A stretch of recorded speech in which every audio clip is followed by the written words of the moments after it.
Anwarun udinal hasil musul, anwarun udinal hasil. Anwarun utawi neng ati kono pira-pira. Udina kan den paringi izin apa lah anwar fil musul ing dalam tumekotok. Nah, sampeyan waca mafhi maklum bisa mesti guru-guru wonten sing waca mafhi maklum. Nama maklum ya anwarun utawi ana pira-pira nur. Adina kang maringi izin sapa Allah taala lah maring anwar fil musul ing dalam tumekone ati. Tapi sing enak di mati-mati ya mesti wau kan buat enten lafaz Allah tengah sing. Anwarun utawi ning ati kono pira-pira nur. Udina kang den paringi izin apa lah di anwar fil musul ing dalam tumekone ati. Tapi mau ati tok orang nganti tok jero-jerone ati wa anwar lan ana pira-pira nur udina kang den paringi izin apa lah anwar fituhuli ing dalam lebu ning jerone ati. Fituhuli ing dalam lebu ning jerone ati. Kalau wajah farai kesana buatan bingung. Al Anwar al Warida alal kunut min khuzaini luyuk tangkosim ila kismen. Anwar sing toati ku kembali wono sing loro terbagi menjadi loro. Anwarun udina laha fil wusul tapi mau ila zahiril qalbi papat. Wa anwarun udina laha fil dukhul ila samimil qalbi wa suwaida ilan maring telenge ati. Jadi nur kebenaran ilmiah itu mlebu ati ana loro, ana sing tok jagone ati, ana sing nganti tok jero. Nek sing jagone ati tok iki ngono iki. Fal anwar al wasilah ila zahiril qalbi yusahidul abdu ma'ana nafsa wa rabbah wa dunyahu wa akhiratan. Kowe duwe ilmu tauhid kok, ilmu tauhid sing lahir tok iku ya ora Allah, tapi ya ora awam. Roh dunya ya ora akhirat. Fayakunu tarotan ma'a nafsi wa tarotan ma'a rabbih.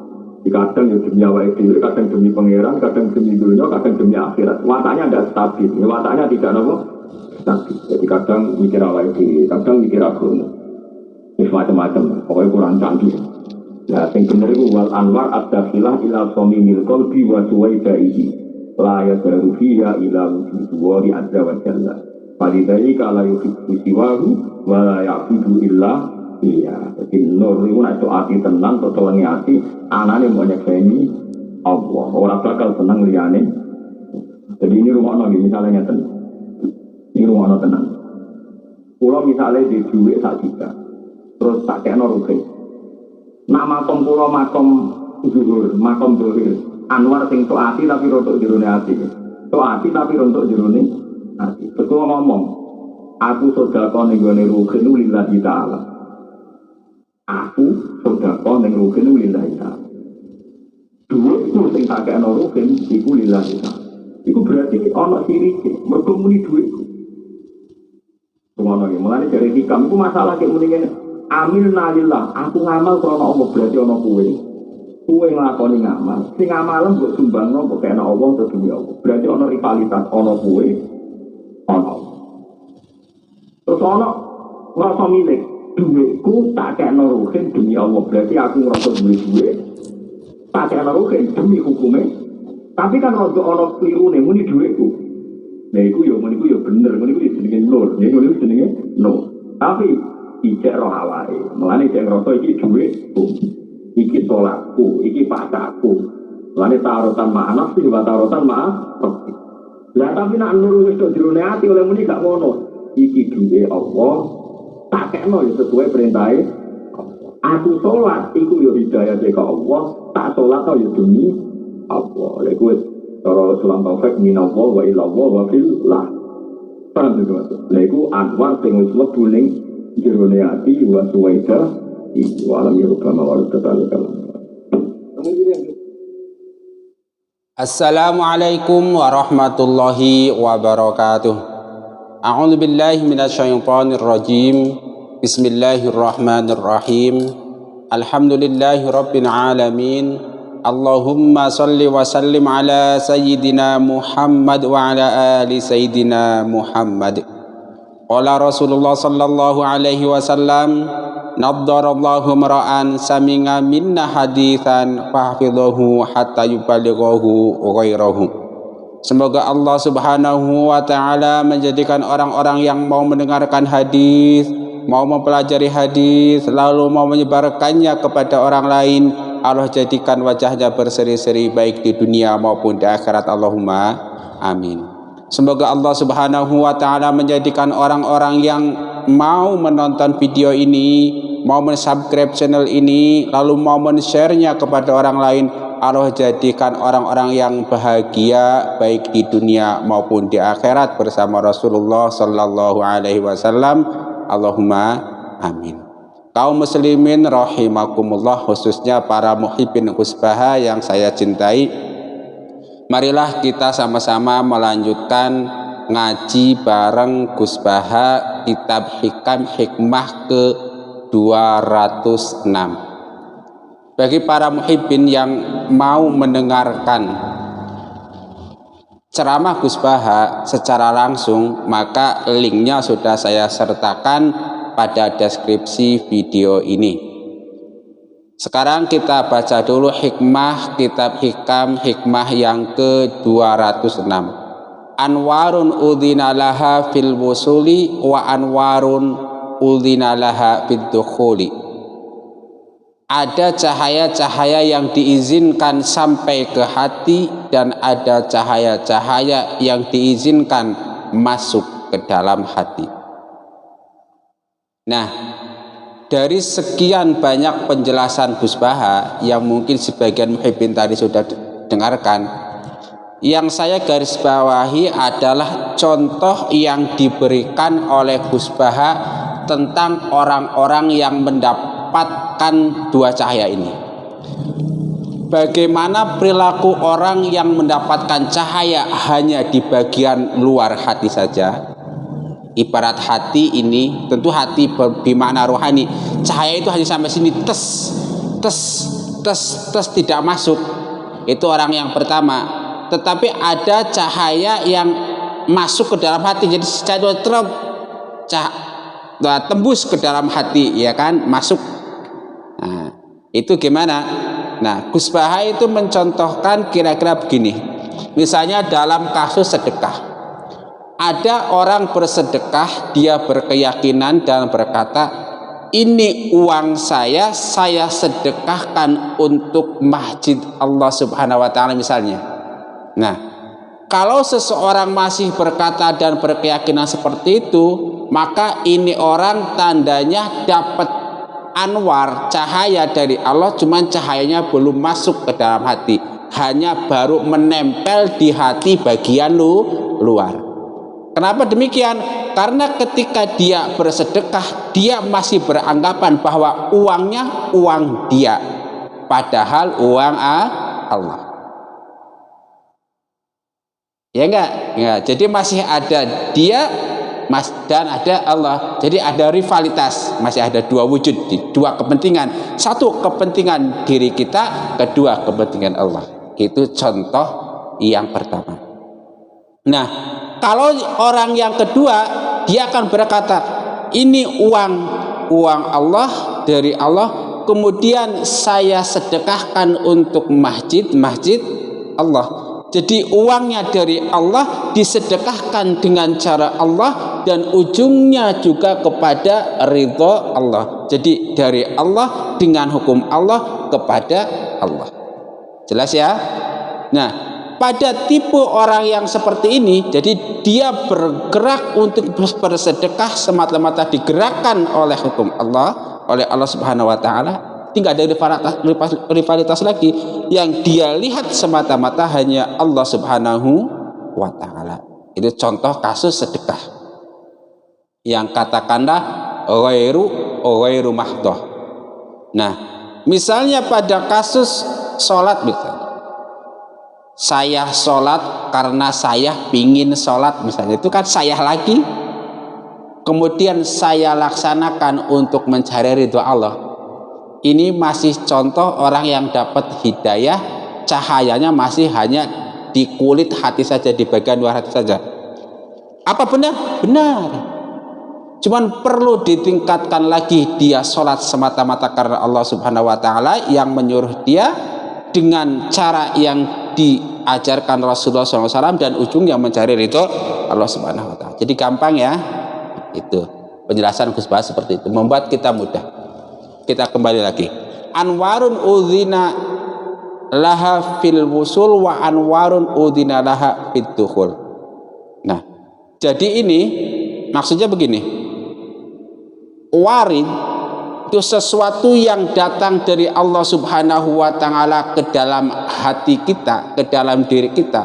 Itu dalam konteks ilmu tasawuf, hukumnya dalam kitab hikam itu biasa disebut warid. Warid itu bahasa Arab yang artinya sesuatu yang datang, maksudnya sesuatu yang datang dari Allah Subhanahu wa Ta'ala. Itu banyak, bisa berupa A, bisa berupa B, bisa berupa C, berupa D dan lain-lain. Nah, salah satu dari yang banyak itu disebut anwarun. Anwarun ini jamak, artinya cahaya-cahaya. Tunggalnya adalah nurun, cahaya. Nah, warid dari Allah Subhanahu wa Ta'ala yang berupa cahaya-cahaya dari Allah Subhanahu wa Ta'ala yang datang ke dalam hati manusia itu dibagi menjadi dua. Pertama, cahaya-cahaya yang oleh Allah hanya diizinkan sampai hati di bagian luar saja, wusul sampai ke hati, cuman di luar saja, nggak bisa masuk. Satu. Yang kedua, cahaya-cahaya yang datang dari Allah dan bisa masuk ke dalam hati. Mungkin simpelnya beginilah, ibarat orang bertamu itu ada dua jenis. Pertama, orang yang hanya di luar saja, kemudian ada orang yang ketika bertamu masuk ke dalam rumah. Di luar saja sudah betul, berarti dia juga di dalam rumah, dalam cahaya, tapi benar yang masuk. Alasannya tentu sendiri-sendiri, nanti kita lihat. Sudah jelas ya? Nah, ketika seseorang mendapatkan cahaya hanya di zahirnya saja, zahirnya hati, hanya cahaya tersebut menerangi bagian luar hati saja, maka orang tersebut masih melihat dirinya, masih melihat Allah. Terkadang dia beramal karena dirinya sendiri, terkadang karena Allah. Misalnya dia sholat duha, sholat duhanya ini bukan karena Allah, tetapi karena dia kepengen usahanya lancar, maka dia sholat duha. Ada dua, satu karena dirinya pengen usahanya lancar, maka dia sholat duha. Yang kedua karena Allah memerintahkan dia sholat duha, maka satu, ada dua. Rivalitas antara kita dan Allah. Itu contoh orang yang di luar rumah ditepas, atau cahaya masuk ke dalam hatinya tetapi masih di bagian luar saja.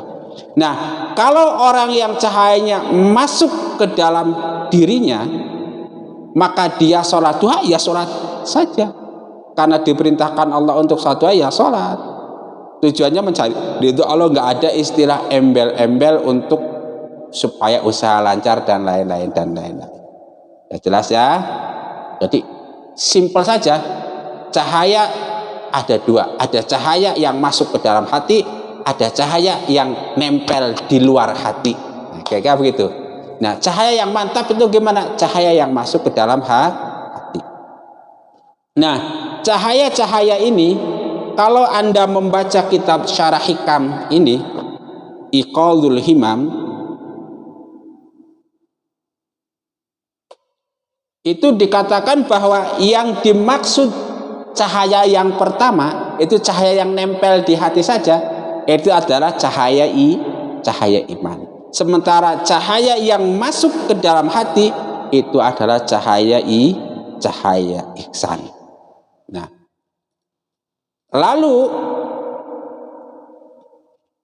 Al-Buti ini dalam Syarah Hikam kitab Al-Buti itu dijelaskan bahwa apa yang menjadi dasar Imam Ibnu Athaillah mengatakan suatu kesimpulan anwarun udzinalaha fil wusul wa anwarun udzinalaha fituhul.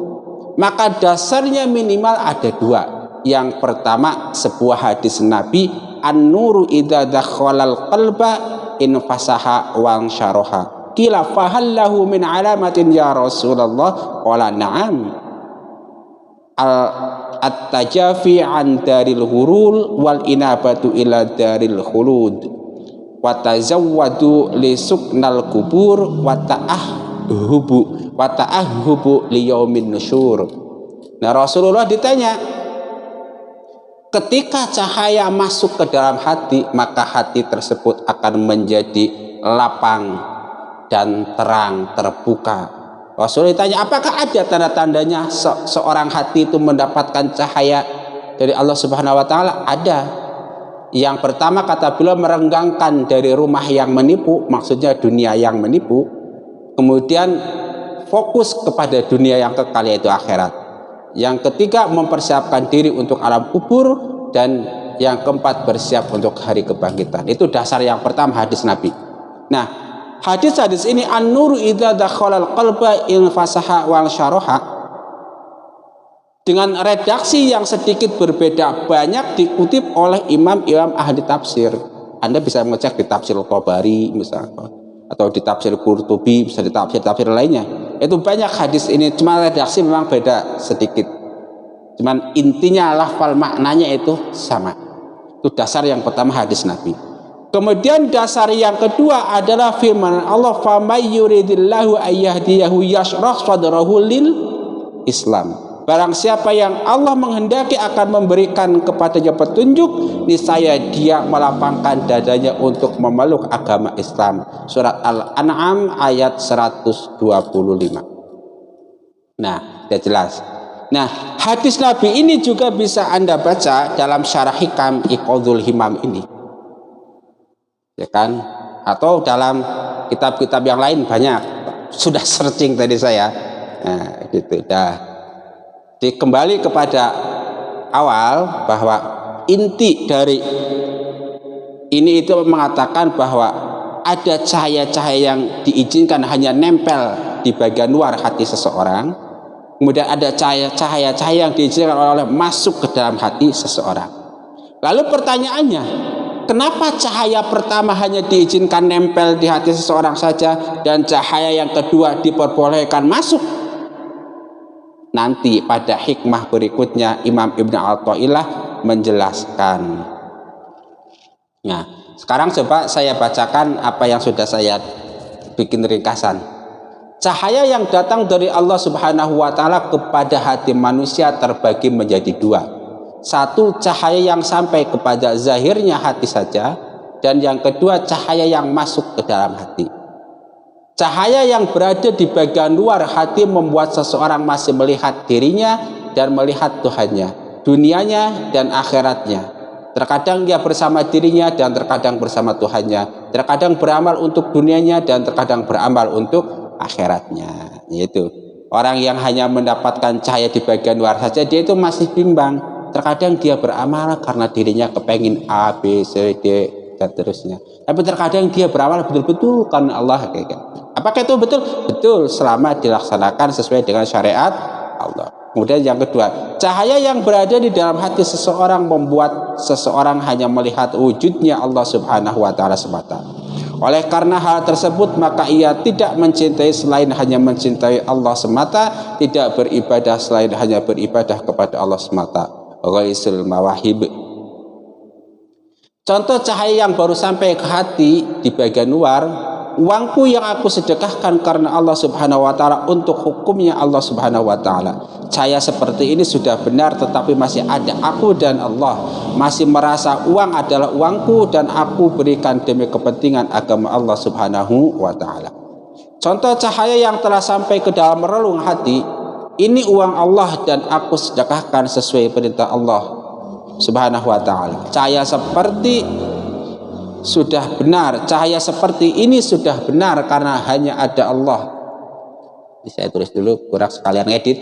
Sudah benar karena yang ada hanya Allah Subhanahu wa taala.